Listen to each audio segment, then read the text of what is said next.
Hey everybody, this is Chris from Console Customs. Today I'm going to show you how to install one of our Maxfire-ONE Rapid Fire mods into your Xbox One controller. These mods are very easy to install. All the connections are made directly to the circuit board except for one for the LED. That's the only wire that you actually have to run inside the controller unless you decide to hook up some of the optional buttons, which we'll discuss as we go along. You can find these on our website, www.consolecustoms.com, on our eBay store, and also in our Amazon store. To get started, we need to open our Xbox One controller. These controllers, like the Xbox 360 controllers, have tamper-resistant Torx T8 screws in them, so you need a Torx T8 security screwdriver like this one, which has a hole in the tip. If we can get that to focus on there. This controller's been apart before, but the first screw is behind the sticker here, right in the middle. It just poked a hole right through the sticker. Take that out easy. The other four screws are underneath these covers here.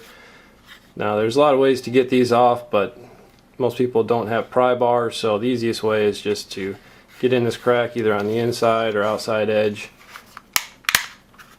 with your fingernails and just pry them off.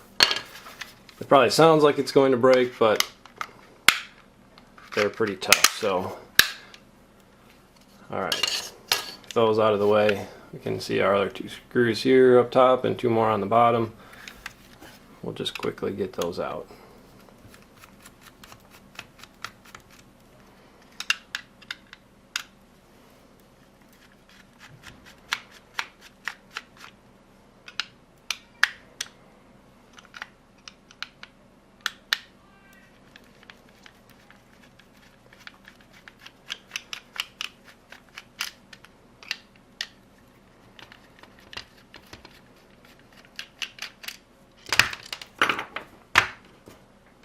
Alright, now we have our screws out.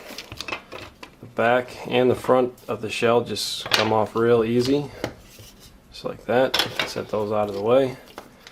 I would recommend just taking the thumbsticks off. Makes it easier when pulling the smaller circuit board out. So as you can see, we have this smaller U-shaped circuit board, and that actually plugs into this one in the back here. Also on here we have 4 wires. You've got 2 going to your normal rumble motors, and these gray and black go to the rumble motors that are inside the triggers. We have to solder to the other side of this circuit board, so we need to take it out. You could go about this 2 ways. If you just remove these 2 wires over here, you can actually leave the rest in there, pull the board out, flip it around.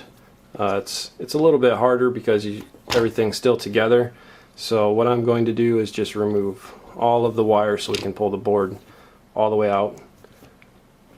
I'll just quickly desolder our 4 pairs of wire here.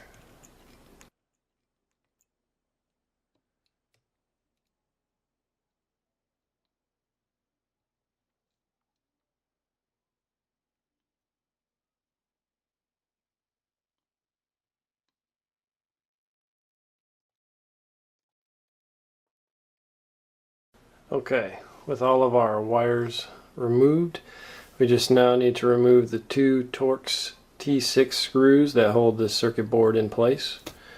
So we can grab our T6 screwdriver,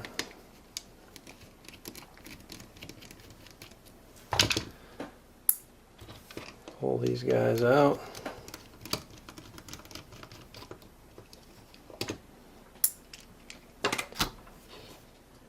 And now we can remove our circuit board.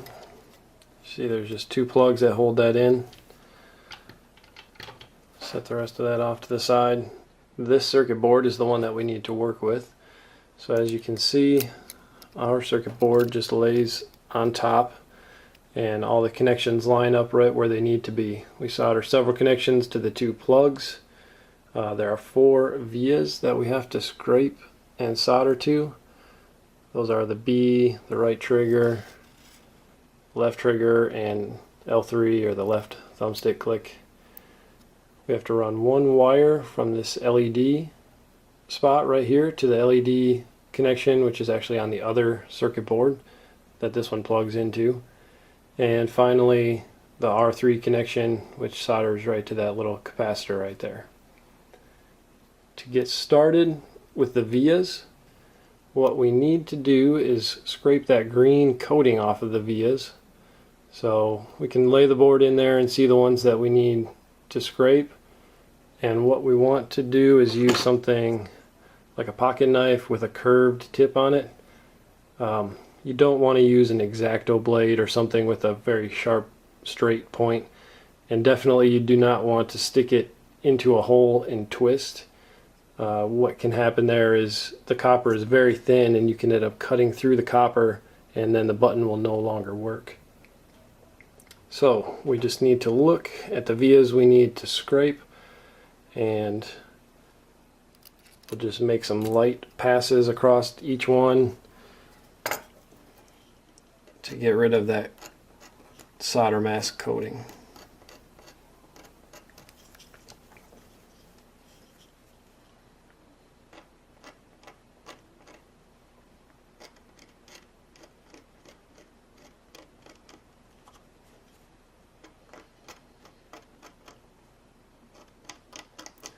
So just make sure that you see some nice shiny copper like on those two connections. And then if you need to for the other side, we can just lay this back in so you can see which spots you need to scrape over on this side. They're a little more difficult because they're close to that thumbstick.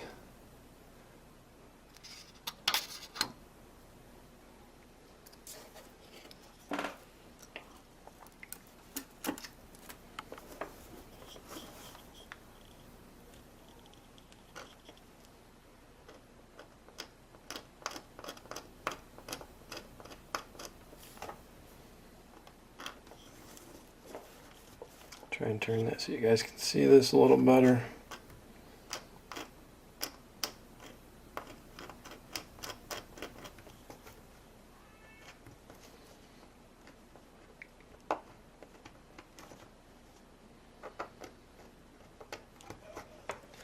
Alright, so once we have those clean, the best thing to do is just tin them with a little bit of solder. Tinning is just to add a little solder to those connections. That way you know you scraped it well enough, and also it makes connecting to the board easier. So actually on this one it's not connecting well to soldering, it's not adhering well to my B spot, so we'll just scrape that a little bit more and try it again. It's a lot harder to come back and do that once your board's in place.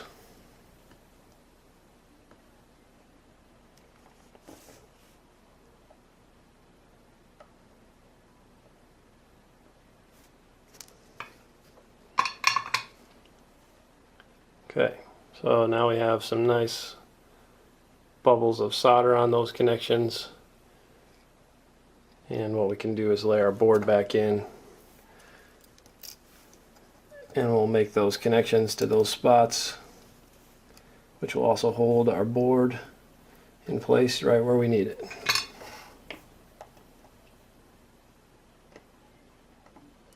So since we already had that little bubble of solder there, we can just kind of reheat that solder, and it will make those connections pretty much for us.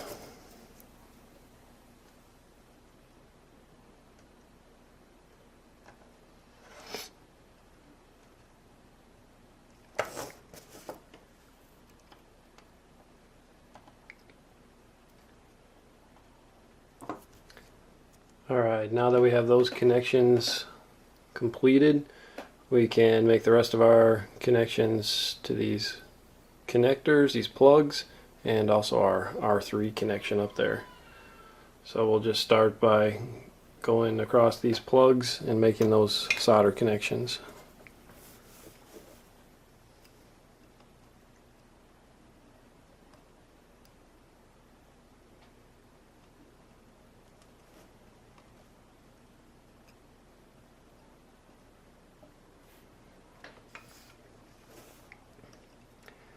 You want to try and just use a little bit of solder on each of these. The connections are pretty close together, so we want to make sure we're not bridging any connections. I'll show you what we can do here in just a minute if we do bridge a connection.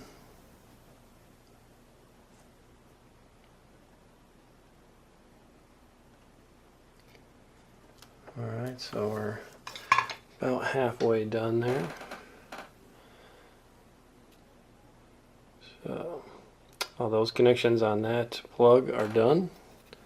Got a little bit of solder right there, we just pop that right off. And we'll go to the other connector.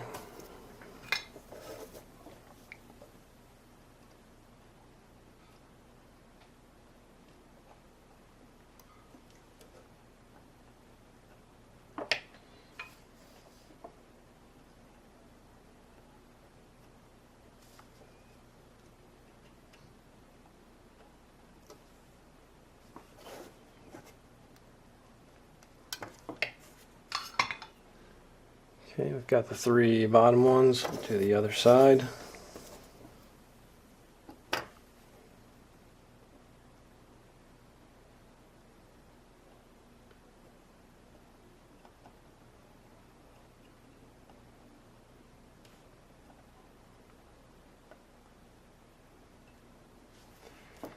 Alright, so now we have all of our connections complete to the plugs. But I'd just like to show you guys something that can happen. Say we use too much solder, we end up getting a big old bubble and bridging together 2 of those pins like I did with the RB right there. It's not quite bridged, but we'll make it bridged. So got a nice big bubble of solder that's making 2 of those legs connect together. This is desoldering braid, something that we will include with all of our kits. What you use this for is you can place it right on top of that solder that we want to remove, and then our soldering iron on top of that. Just heat it for a few seconds. And what will happen is that solder will wick right into that braid. And our board again is nice and clean, so we can try that connection again.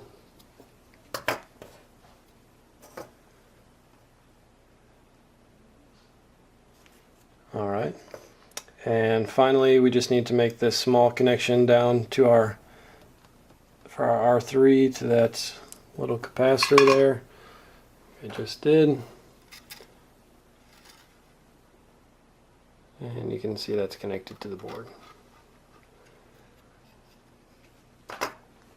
Now we just need a short piece of wire, maybe 1.5 inches long, and we'll solder that to this LED spot here.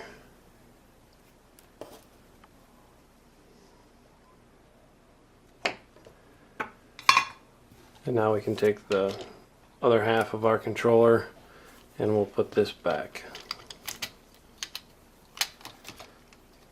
Actually, before we do that, we have these connections up here for additional buttons. So this one labeled RF, that will do the same thing as left on your D-pad.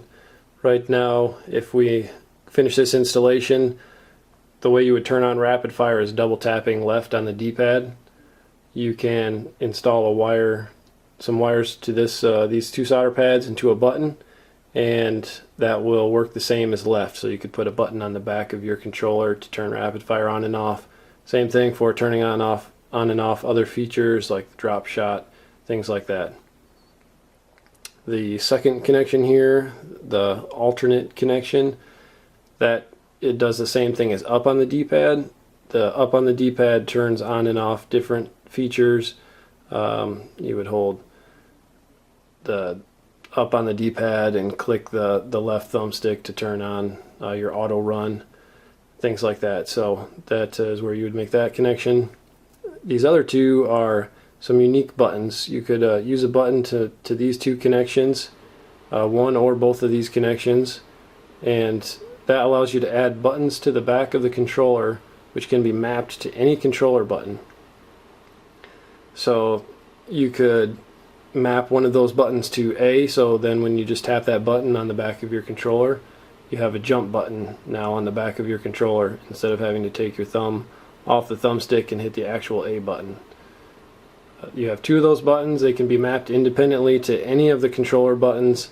The A, B, X, Y, triggers, bumpers, thumbstick clicks, up, down, left, right on the D-pad, all those can be mapped to those buttons.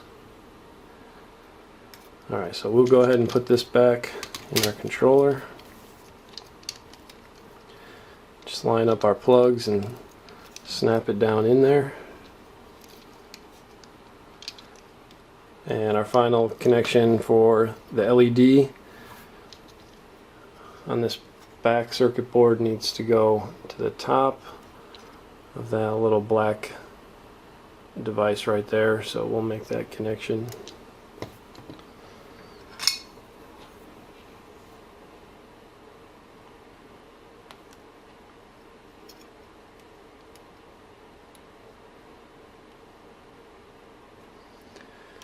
Just like that. Now what you want to do is make sure that this wire has enough slack that it lays flat against this back circuit board, because this cavity right here is where your batteries go from the back of the shell, so we can't have that wire taut across there. It needs to lay flat across that whole area. Now I'll just solder back on all of our wires for our rumble motors.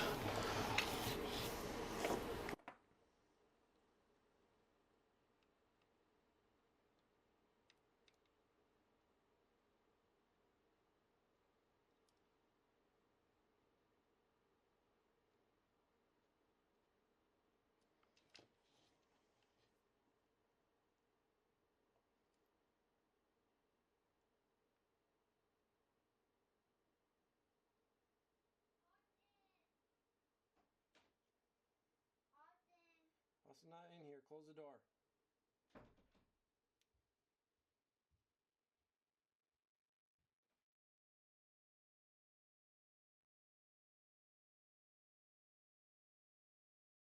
Okay, now that all our rumble motors are soldered back in, we can put our two Torx T6 screws back in.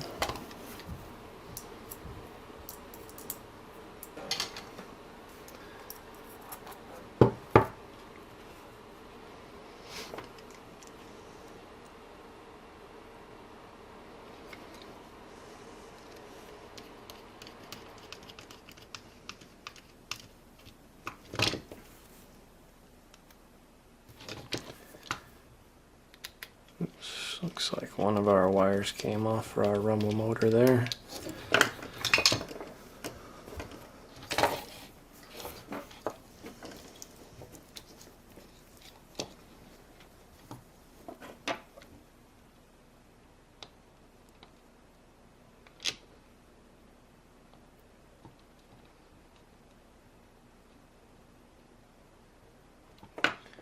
Alright, get that guy back on.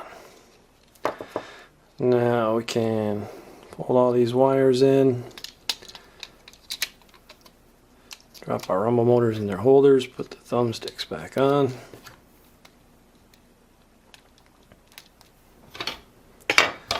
Throw on the front half of our shell. And when putting on the back half, you need to watch out for the these battery prongs here. They like to end up behind the case, so just make sure that they're in the front so the case goes on correctly, and you'll need to pull the triggers a little bit to get the case together. So we'll take and put one screw in the middle.